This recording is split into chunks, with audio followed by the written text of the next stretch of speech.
Now, I'm not going to tell you to go out and hack an Android app, but here's how you hack an Android app.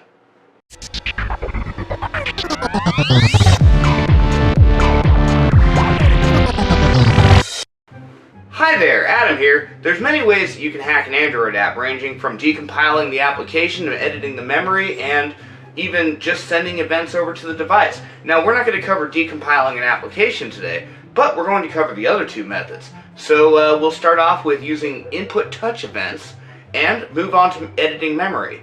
So let's get started. So the input tap method is a pretty powerful way of hacking a game. You'll notice up here on the computer we've got a few commands up here. ADB shell input tap 600 1600. But on a rooted device you can do that from a terminal. And you'll notice this device is not connected up to a computer at all, and it is still running. The reason that's possible is because we've actually got an application running in the background sending terminal commands.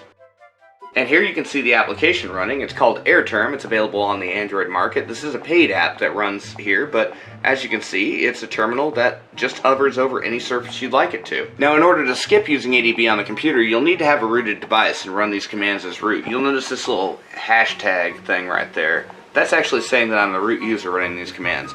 The standard user doesn't have access to the shell, so they can't tap right here at will.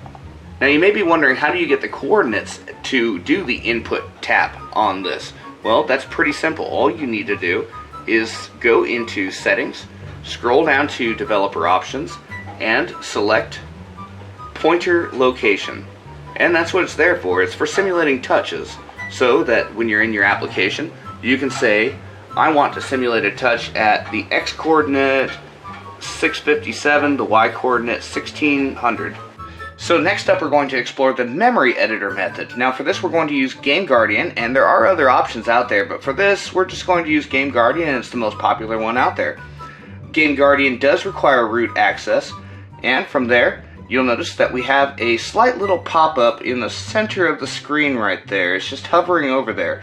Now what that does is it allows us to tap that to see the options for Game Guardian. So what we need to do first is we need to build up a few points in this game so that we have some value that we know of that we can search for. And as you can see here, we have 111 points at the top of the screen.